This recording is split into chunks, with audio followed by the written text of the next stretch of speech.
I never thought I'd get that message.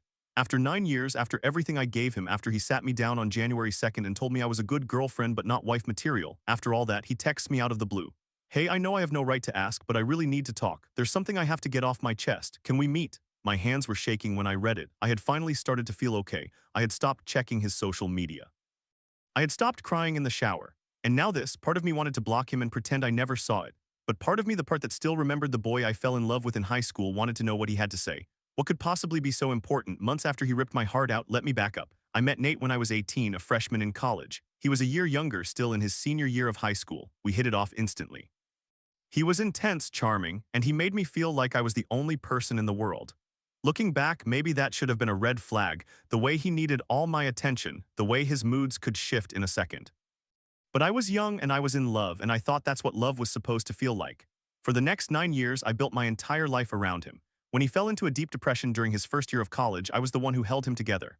I helped him keep his grades up, I drove him to appointments, I made sure he ate. When his parents disowned him because they didn't agree with his major or the college he chose, they cut him off completely. No money, no support, nothing. He was devastated, so I stepped up. I was a college student myself, but I worked 2 jobs, waitressing during the day, tutoring at night to pay our rent and buy groceries. I didn't complain, he was my world. I would have done anything for him. That went on for almost 3 years. I can still remember the exhaustion, the way my feet ached after double shifts, the way I'd come home at 11 p.m. to find him playing video games, barely looking up. I told myself it was temporary. He was going through a hard time. Once he graduated, everything would get better. And then his parents started talking to him again. They apologized, they started sending money, they even helped us move into a nicer apartment. Nate was over the moon. He told me he wanted to take care of me now, that I should quit my job and let him be the provider. I didn't quit, I was too scared to lose my independence, but I cut back to 1 job. For 16 months it was amazing, he spoiled me. He took me out to dinner, bought me little gifts, planned weekend trips. I thought we were finally on the same page. I thought he was going to propose, but then things started to shift. He made new friends at work and suddenly he was spending more time with them than with me. He'd come home late, scrolling through his phone, barely saying 2 words. When I tried to talk to him, he'd say I was being clingy. When I asked if something was wrong, he'd say I was imagining things. I started to feel like a ghost in my own relationship. Then December came and he did a complete 180. He love-bombed me like I've never experienced. He bought me expensive presents, cooked my favorite meals, took me to see Christmas lights. He kept whispering about how much I meant to him, how I was his first love, how he wouldn't be where he was without me. I honestly thought he was going to propose on January 2nd. He planned this whole romantic dinner at home, steak, candles, the works. He made a long speech about our history, about everything we'd been through. I sat there with my heart pounding, waiting for him to pull out a ring. Instead, he told me he didn't see me as wife material. He said I was a great girlfriend, but that's all I would ever be to him. He said he needed to move on, that he couldn't spend the rest of his life with someone he didn't see as an equal. I don't remember much after that. I think I cried, I think I begged, I think I asked him why he wasted 9 years of my life. He just kept saying he was sorry, that he didn't want to hurt me, that he hoped we could still be friends, after everything. I moved out within the week. I crashed on my sister's couch for 2 months. I cried so much I gave myself headaches. I lost weight. I stopped answering calls from my mom. I felt like a complete failure, like I had given him everything and it still wasn't enough. And then in April he texts me. Out of the blue, I need to talk, something I have to get off my chest. I stared at the message for an hour. My sister told me to ignore it. My best friend said I should meet him just to get closure. I didn't know what to do. Part of me was terrified that he was going to say he wanted me back, and part of me was terrified that he wouldn't. I finally wrote back, fine, coffee shop on Main Street, Thursday at 6. I showed up early. I ordered tea I didn't drink. He walked in looking nervous, fidgeting with his sleeves. He sat down across from me and took a deep breath. I owe you an explanation, he said, and then he told me the truth. He had been in love with a coworker for months before he broke up with me. Her name was something like Jenna or Jessica. I didn't catch it fully because my ears were ringing. He said he thought she was perfect, that she was the kind of woman he wanted to marry, that he ended things with me because he wanted to be with her.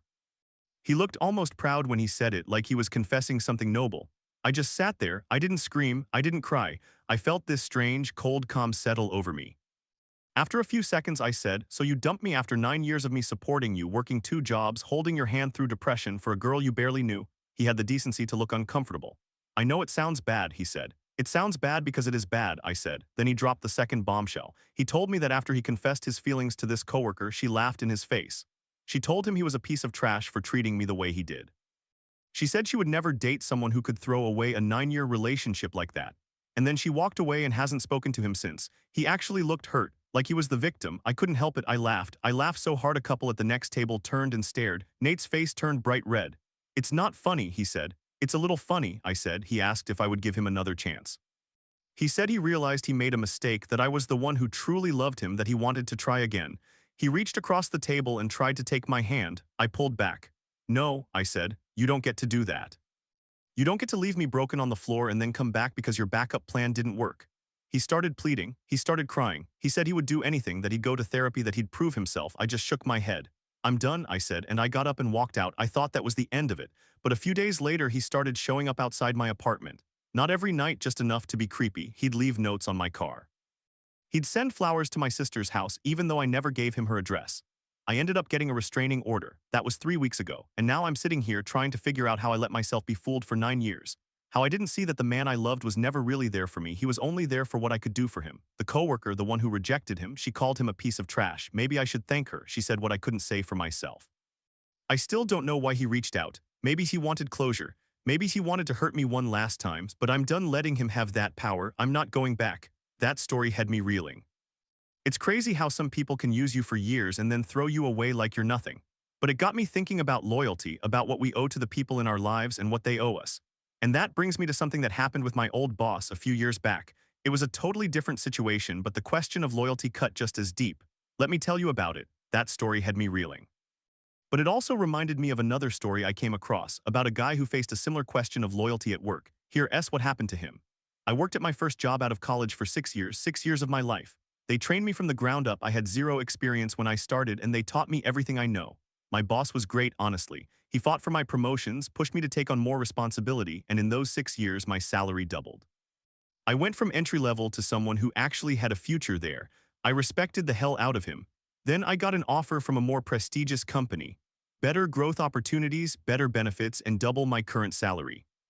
We're talking substantial money. I was making about 1,000 and the new offer was 2,500. Part of it was stock in the new company, and the salary alone was likely more than my old boss was making. I didn't even think about asking him to match it. I knew he couldn't, and I didn't want to put him in that position, so I gave him my notice. I wrote out a detailed transition plan, made sure my projects were handed off cleanly, and scheduled a meeting to tell him in person. I thought I was being respectful. I thought he'd understand. He didn't. I sat down in his office, closed the door, and told him I was leaving. I watched his face go through about 5 different emotions in 10 seconds. Shock, confusion, something that looked like hurt, and then this cold, hard anger. He stayed professional, we both did, but it got heated fast. He started questioning my loyalty, said it was a character flaw, said after everything he'd done for me, I was just walking away from. I didn't scream. I kept my voice level. I told him I believed I had paid him and the company back with my hard work. I said we were at the very least even, and arguably they got a bargain deal because I could have jumped ship for more money 2 years earlier. I didn't say that last part out loud, but I thought it. He shook his head. You're cold, he said, calculating. I thanked him for everything he'd taught me, wished him well, and walked out. I thought that was the end of it, but my wife and some of my friends said I handled it wrong. They said I should have shown more loyalty since the company gave me so much. That I was being cold and calculating. That I should have at least given him a chance to try to match the offer even if I knew he couldn't. I didn't see it that way. Here's the thing, I know my worth. I know the contribution I made to the company's bottom line. I gave them 6 years of my life, 6 years of overtime, 6 years of showing up early and staying late. I didn't owe them anything else. And loyalty, what the hell is that supposed to mean? I've seen people walk out of the door after 2 decades with a pink slip and no one shed a tear the morning after. Companies are not loyal to you. They will replace you in a week if you drop dead. So why should I be loyal to them? I told my wife exactly that. She said I sounded bitter. Maybe I am, but I don't think I'm wrong. The new job started 3 weeks after I left. Best decision I ever made. My old boss called me a month later to apologize, said he was just hurt, that he knew I had to do what was best for my family. I accepted the apology, but I didn't feel bad. I still don't. I read the comments on that Reddit post later. Most people said I wasn't the asshole. One guy said loyalty to a job is a one-way street. Another said the boss was just upset because he lost a good employee. I agreed with them, but my wife still brings it up sometimes. She says I could have handled it with more grace. Maybe she's right, but I don't regret leaving. I regret nothing. That story about loyalty made me think about another workplace situation I read about. This one was about a woman whose boss asked something completely inappropriate. Here's how she told it. I've been at this company for almost 8 years. I started as an assistant, worked my way up, and eventually became a manager. I thought I was respected. I thought I had job security. Then Dick, that's what I call the CEO because he is one, decided to make my life hell. There's a guy named Bob. Bob's been here for about 4 years. When his wife had a baby, she became a stay-at-home mom, and Dick thought that was the most admirable thing in the world. He promoted Bob on the spot. Didn't matter that Bob started showing up later and later, missing meetings, and when he was in the office, he often slept at his desk. Bob was a family man, that's all that mattered. Over the next year, Bob got promoted twice more. He went from being under me to being at my level and then above me, all while doing less work than anyone in the department. I kept my mouth shut and focused on my own team, then I had a baby. I took 12 weeks of maternity leave, worked part-time for another month, and came back full-time. When I returned, I found out I had been silently demoted. My title was the same, but my responsibilities were stripped. They gave my biggest accounts to Bob. When I asked why, Dick said I needed to focus on my family, that it was a lot for a new mother to handle. I pointed out that my performance had never dropped, that I had exceeded every metric. He just smiled and said, "We'll see." I didn't get a raise that year or the next or the next, 4 years with no cost of living adjustment while Bob got promotion after promotion. I started looking for another job, but the market was tough and I had a toddler at home. I couldn't just walk away. Then last week, Bob texted me, out of the blue. He said he and his family were traveling to my city for a week in January, and since I had a big house, he wanted to know if his wife, toddler, and dog could stay with me. He mentioned, as an afterthought, that if that didn't work, he could ask the company to pay for a hotel. I stared at the message. My house is that big. I have a 3-bedroom, and one of those rooms is my home office. But even if I had a mansion, why would I want to host my boss's entire family for a week? The audacity. The sheer, unbelievable audacity. I didn't answer right away. I sat there for an hour, my blood pressure rising. I thought about all the ways Bob had skated by, all the ways I had been pushed aside, all the late nights I spent covering for him while he was out at happy hour. And now he wanted me to play innkeeper. I typed out a response, "Sorry, that doesn't work for me. I'm sure the company can cover a hotel." He replied within minutes, "Dick said he'd mention it in tomorrow's meeting, just thought I'd ask." So the CEO knew Dick had put him up to it, or at least approved it. They were treating me like the company mom, the one who cleans up after everyone, who takes in strays, who says yes because she doesn't want to cause trouble. I didn't sleep that night. I thought about all the times I had said yes when I wanted to say no, all the extra work I took on, all the weekends I gave up. I was done. The next morning, I walked into Dick's office for the morning meeting. Bob was already there, leaning back in his chair like he owned the place. Dick was at the head of the table, shuffling papers. I sat down across from Bob and waited. Dick cleared his throat. "So Bob mentioned he reached out to you about accommodations for his family's trip next month. I think it's a great idea. You have the space and it would really help him out." I looked Dick straight in the eye. "I don't have the space. My house is 3 bedrooms, I have a toddler and I work from home. I can't host anyone." Bob laughed. It was short, dismissive. "Come on, you've got that guest room you never use." "I use it as an office, and even if I didn't, I'm not comfortable hosting your wife and toddler and dog for a week. That's a lot to ask of anyone." Dick's smile tightened. "I thought you were a team player, Sarah." My name is not Sarah, but that's what he calls me when he's trying to be condescending. I held my ground. "I am a team player. I've been a team player for 8 years, but I'm not a hotel." The meeting went downhill from there. Bob spent the next hour complaining about my attitude, my lack of cooperation, my failure to support the team. Dick nodded along like he agreed with every word. I sat there and took it because I knew if I walked out, I'd be the problem. I'd be the difficult woman who couldn't handle a simple request. After the meeting, I went back to my desk and found an email from HR. Subject line, "Meeting requested." I opened it and saw it was about a concern Bob had raised about my conduct. I wanted to laugh. I wanted to cry. Instead, I drafted a response saying I was available anytime and then started updating my resume. The next week, I had 3 phone screens and 2 interviews. I didn't tell anyone at work. I just quietly applied, went to interviews during my lunch breaks, and said nothing. A month later, I had an offer, not as much as I wanted, but enough. I gave my 2 weeks' notice to Dick in person. He didn't fight it. He just looked at me and said, "I thought you'd stay. You seemed like a lifer." I handed him my resignation letter. "I thought so too, but you made it clear I wasn't valued." He didn't say anything else. I walked out of his office and didn't look back. Bob texted me that night. "Heard you're leaving, that's too bad. I guess I'll have to figure out the hotel situation." I didn't respond. I blocked his number. It's been 6 months now. I'm at a new company. I got a raise and a title change. I work with people who respect me, and when I told my new boss about the old job, she just shook her head and said, "Sounds like you dodged a bullet." I think about Bob sometimes. I wonder if he ever got his hotel. I don't really care. I have my own life now, and it doesn't include hosting anyone's family for a week. I thought about that story again a few weeks later when I saw a post about a woman whose ex came crawling back. That one hit different. Here's what happened to her. "I gave that man 9 years of my life, 9 years. I met Nate in high school when I was 18 and he was 17. He was shy, awkward, and I fell for him hard. I helped him through depression. I helped him keep his grades up when he wanted to quit school. I worked 2 jobs, so he could focus on college after his parents disowned him for 3 years because they didn't agree with his major or his choice of school. I was a college student too, working nights and weekends just to keep us afloat. When his parents finally started talking to him again and offered financial support, we moved into a nicer apartment. Nate told me he wanted to take care of me. He wanted me to quit my job. I didn't. I kept working because I had seen too many women lose everything by trusting a man. But for 16 months, it was good. He spoiled me. He was attentive. I thought we were building a future. Then things started to shift. He became more interested in his new friends. He ignored me at parties. He stopped asking about my day. I told myself I was overreacting, that he was just busy, that we were in a rough patch. December came and he did a complete 180. He love-bombed me. Flowers, gifts, date nights that felt like the early days. He made Christmas magical. He bought me a necklace I had pointed out months before.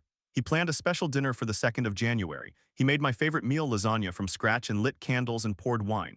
He stood up and made a speech about how I was his first love, how I had been there since high school, how he didn't know where he would be without me. I sat there, my heart pounding, convinced he was going to propose any second. He didn't. The speech kept going. He started talking about how he had changed, how he needed to find himself, how he realized he wanted something different, and then he said it, the words that broke me. You were a good girlfriend, but that's what you'll always be to me, a girlfriend. I don't see you as my wife or the mother of my children. I sat there with the lasagna going cold on my plate. I didn't cry. I didn't scream, I just nodded and said, okay. I packed my bags that night. I moved into my sister's spare room. I didn't call him, I didn't text. I blocked him on everything and tried to rebuild my life. 4 months later, my phone rang from an unknown number. I almost didn't answer, but something made me pick up. It was Nate. He sounded desperate. He said he needed to talk, that he had to get something off his chest, that he was sorry. I said, I'm listening. He told me the whole story. The reason he ended things with me was not because I wasn't good enough. It was because he had developed a crush on a coworker. He thought she was incredible. He thought she was the one. So he broke up with me, told her he had ended a 9-year relationship to be with her, and confessed his love. She laughed at him, actually laughed. She told him he was a piece of trash, and if he ever spoke to her again, she would go to HR. He was humiliated. He tried to win her over for weeks, showed up at her desk, sent her emails, bought her gifts. She ignored him. Then she got transferred to another department just to get away from him.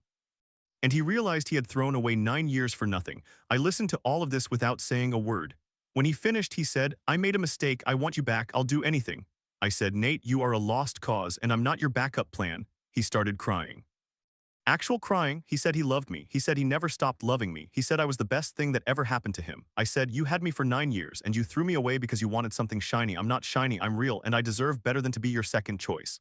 I hung up and blocked that number too. It's been a year now. I'm dating someone new, someone who doesn't need a speech to know what he wants. And Nate. He still messages me every few months from different numbers. I don't respond. I don't even read them. I just hit block and move on. My sister says he got what he deserved. I think she's right. I scrolled past another story that hit close to home. This one was from a guy who quit his first job after 6 years. He'd been trained from the ground up, had a boss who fought for his promotions, doubled his salary in that time. Then he got an offer from a more prestigious company. Double the salary again. We're talking 120,000 to 250,000. That's life-changing money. He didn't ask his boss to match it. He knew the boss couldn't. Part of the new comp was stock in the new company, and the salary alone was probably more than his boss made. So he just gave his notice, laid out a transition plan, and tried to keep it professional. But his boss was devastated, angry, accused him of having no loyalty. And the guy said exactly what a lot of us think but don't say. I paid the company back with my hard work. We're at least even. They got a bargain. I could have jumped ship for more money 2 years ago. He didn't say that last part out loud, but his wife and friends still called him cold, calculating. They said he should have shown more loyalty because the company gave him so much. He didn't buy it. He said, what does loyalty to a job even mean? I've seen people walk out after 20 years with a pink slip and no one cries the next morning. I read the comments. Most people agreed with him. One commenter said they hired a young associate at their firm, smart and motivated.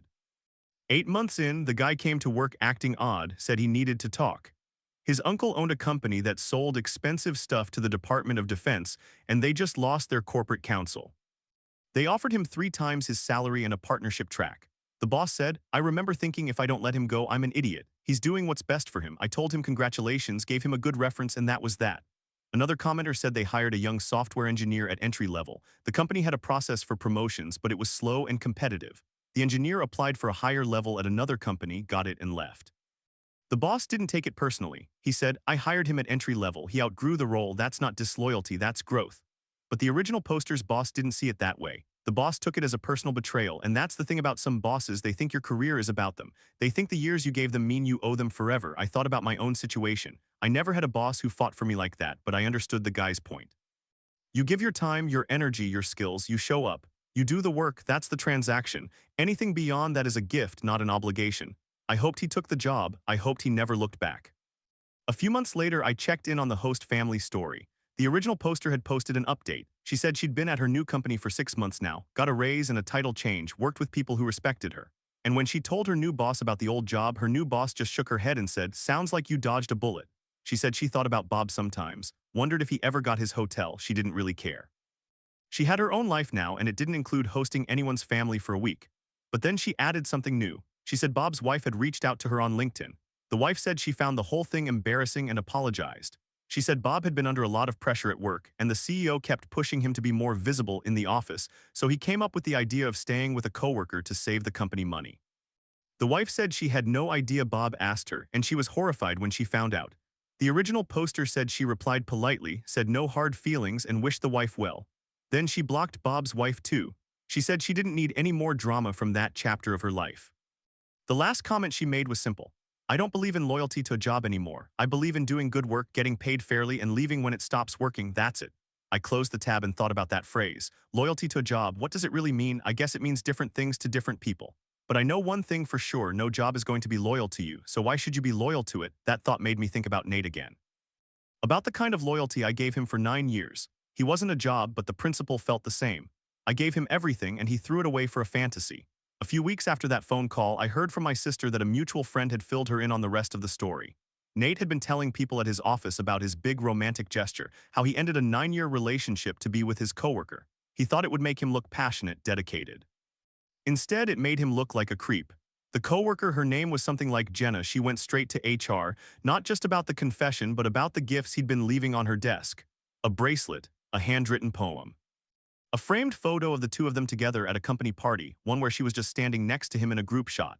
He had cropped it. HR took it seriously. They gave him a formal warning and moved Jenna to a different floor. Nate didn't stop. He started sending her emails from a personal account. She forwarded them all to HR. He was put on a performance improvement plan, basically a step away from being fired. His parents found out. They called him embarrassed. His dad said, "You threw away a girl who worked 2 jobs to put you through college for some woman who won't even look at you." I heard that last part from his mom, actually. She reached out to me crying. She said she was so sorry. I told her it wasn't her fault, but I blocked her number too. I couldn't be the one they called to clean up his mess anymore. The funny part, and I don't say this to be cruel, but it was funny, I found out later that Jenna had a boyfriend the whole time. A guy she'd been with for 3 years. Nate never even asked. He just saw her smile at him once during a meeting and decided she was the love of his life. He ended a 9-year relationship over a smile. I laughed when I heard that. Not a happy laugh, a hollow one, because I had spent 9 years building a life with someone who was willing to throw it all away over the first pretty face that looked his way. And he didn't even get the girl. That was 6 months ago. Now whenever I see a new number pop up on my phone, I just ignore it. My new boyfriend, Mark, he knows the whole story. He doesn't get jealous. He just holds my hand and says, his loss. And I believe him. I scrolled through another comment thread from that loyalty post. Someone had shared a story about a contract manager at their company. She was great at her job, loved working with them. Her husband worked for a company that did contracts with the Department of Defense. One day at the company Christmas party, she was in the buffet line talking about her work, and a guy from her husband's company overheard. He offered her a job on the spot, more money, better benefits, a shorter commute. She took it. Her boss was upset, but he didn't accuse her of disloyalty. He just said, "I'm sad to see you go, but I understand. That's how it should be. You give your time, you leave when it's time to leave. No drama, no guilt trips." I thought about that contract manager. I wondered if she ever looked back. I hope she didn't. I thought about Nate again, but this time it was different. I didn't feel angry. I didn't feel sad. I just felt free, because I finally understood that loyalty isn't about staying forever. It's about being honest, showing up, and doing your best while you're there. And when it's time to go, you go. I deserve someone who understands that, and now I have him. I closed the laptop and went to the kitchen to make dinner. Mark would be home in an hour. I was making his favorite chicken parmesan. He'd texted me earlier, "Can't wait to see you. You're the only one I want." I smiled. No speech, just the truth. But not every workplace story ends with a clean break. Sometimes the request is so ridiculous you can't believe it's real until you're standing in the middle of it. I stumbled across a post from a woman who worked at a company where the CEO played favorites in the most infuriating way. She called him Dick because he was one, and her coworker Bob was the golden boy. The CEO promoted Bob every time he had a kid, praised him for being a family man, while she got silently demoted for having a baby. No change in her work, just a quiet shift in title and no raise for 4 years. Then Bob texted her, out of nowhere. He asked if she could house his wife, toddler, and dog for a week in January. He mentioned as an afterthought that he could ask the company to pay for his accommodations if that didn't work. She was gobsmacked, utterly gobsmacked. I read the original post and felt my blood pressure rise. Bob had started out under her in the hierarchy. Then he had a kid, his wife became a SAHM, and the CEO found that so admirable he promoted Bob. Never mind that Bob showed up late, missed work constantly, and often slept at his desk. When Bob had a family emergency and moved across the country, another promotion followed. He went from being under her to being at her level. Then he got promoted again, and now he outranked her. And he had the audacity to text her asking to crash at her place for a week with his whole family. She said she hadn't gotten a raise in 4 years. She'd been silently demoted for having a baby herself. Meanwhile, Bob was praised for being a good dad while doing less work than anyone. The comments were furious. People told her to say no, go to HR, start sending out resumes. One commenter said, "This is the problem with staying in toxic jobs too long. You get habituated to the chaos and your normal meter breaks. OOP is severely underreacting." Another said, "Yep, just another crazy woman on the rag." I don't know how many of my husband's friends have said they divorced because their wives were crazy. Last year, one of his friends died, found out he was a cheating pose, so yeah, that excuse is often thrown around. She responded to that comment saying she knew the double standard all too well. If she said no, she'd be called difficult. If she said yes, she'd be a doormat. She was stuck. I kept reading. She posted an update a few days later. She said she had the meeting with Dick, the CEO, and he did mention the request. He said, "Bob mentioned you might be able to help him out with accommodation. That would really show team spirit." She said she looked him in the eye and said, "I'm not hosting anyone. I don't have the space." Dick frowned. He said, "It's just a week. Think of it as a favor to me." She didn't flinch. She said, "I already said no. If Bob needs a hotel, the company can pay for it. That's not my problem." Dick got quiet. Then he said, "I'm disappointed in your attitude." She said, "I'm disappointed in my raise or lack thereof." The meeting ended coldly. She went back to her desk and started updating her resume that afternoon. The next week, Bob texted her again. He said, "Hey, sorry to bother you. The wife and I were wondering if you could at least watch the dog while we're at the office. We can't bring him to the hotel." She didn't even respond. She just forwarded the text to HR with a note. "I've already said no to hosting his family. Now he's asking me to pet sit. I feel harassed." HR called her in for a meeting. They said they'd have a word with Bob, but the tone suggested she was the problem for making a fuss. 3 days later, Bob's wife sent her a friend request on Facebook. She ignored it, then a message came through from the wife's account. "Hi, I'm so sorry to bother you. Bob told me you might be able to help us out. We're really struggling to find pet-friendly accommodations. Could you just watch our golden retriever for a few days? He's very well behaved." She stared at the message. Her own dog was a senior rescue with anxiety. She barely had time to take care of herself, and now Bob's wife was guilt-tripping her through social media. She replied, "I can't. Please stop contacting me." The wife wrote back, "I understand. Sorry to bother you." But it didn't stop. A week later, Bob approached her in the break room. He said, "I heard you've been talking to HR about me." "That's not cool," she said. "You asked me to host your family. I said no. You asked again. I said no. Then your wife messaged me. I'm not in the business of being your personal concierge." Bob's face went red. He said, "You know the CEO thinks you have an attitude problem. I was just trying to help you show some team spirit." She laughed. She actually laughed out loud. She said, "Bob, you've been promoted 3 times for doing nothing. I haven't had a raise in 4 years. And you want to lecture me about team spirit? Go book a hotel." She walked away. Later that day, she got an email from HR saying they'd received a complaint from Bob about her unprofessional behavior. She wrote back, "I'm documenting everything. Feel free to review the text messages." 3 weeks later, she found a new job. She gave 2 weeks' notice. Dick called her into his office and said, "I'm surprised you're leaving. I thought we had a good working relationship." She said, "We didn't. You gave me no raise, no respect, and you expected me to host your golden boy's family for free. That's not a good relationship." Dick said nothing. She walked out. On her last day, she got a call from a recruiter. The recruiter said, "I have a position that's a step up from your current role. The pay is significantly higher. Are you interested?" She said yes. She started the new job 2 weeks later. She got a raise, a title change, and a boss who actually respected her. She posted an update a few months later. She said she thought about Bob sometimes, wondered if he ever got his hotel. She didn't really care. But then she added something new. Bob's wife had reached out to her on LinkedIn. The wife said she found the whole thing embarrassing and apologized. She said Bob had been under a lot of pressure at work, and Dick kept pushing him to be more visible in the office, so he came up with the idea of staying with a coworker to save the company money. The wife said she had no idea Bob asked her, and she was horrified when she found out. The OOP replied politely, said no hard feelings, and wished the wife well. Then she blocked Bob's wife too. She said she didn't need any more drama from that chapter of her life. Her last comment was simple: "I don't believe in loyalty to a job anymore. I believe in doing good work, getting paid fairly, and leaving when it stops working. That's it." I read that and nodded. It was the same lesson from the loyalty post. You give your time, your energy, your skills, you show up, you do the work, that's the transaction. Anything beyond that is a gift, not an obligation. And when someone asks you to host their family for a week, you say no, you don't apologize. You just say no. I thought about my own ex, Nate. He had asked me to quit my job so he could take care of me. I didn't do it. I kept working. And then he dumped me for a coworker who didn't even want him. The irony wasn't lost on me. He wanted to be the provider, but he couldn't even keep a woman who smiled at him once. I closed the tab and went back to my own life. My new boyfriend Mark was making dinner. He called from the kitchen, "Hey, you want extra cheese on the pasta?" I smiled. "Yeah, extra cheese." He didn't ask me to host anyone. He didn't tell me to quit my job. He just made pasta and asked about my day. That's the kind of loyalty that matters, not to a job, not to a boss, but to the people who actually show up for you. And that's the story I keep coming back to. The one about the woman who said no, and the one about the guy who took the double salary, and the one about me finally learning to say no too. But that wasn't the last I heard from Nate. About 3 weeks after I started seeing Mark, I got a text from a number I didn't have saved. It said, "Hey, it's Nate. I know we haven't talked in months, but I really need to get something off my chest. Can we meet for coffee? Just once. I promise I won't make it weird." I stared at the screen for a full minute. My first instinct was to block him. I had spent 9 years twisting myself into knots for that man, working 2 jobs while he studied, holding his hand through depression, letting him love bomb me in December only to dump me on January 2nd like I was a pair of shoes that didn't fit.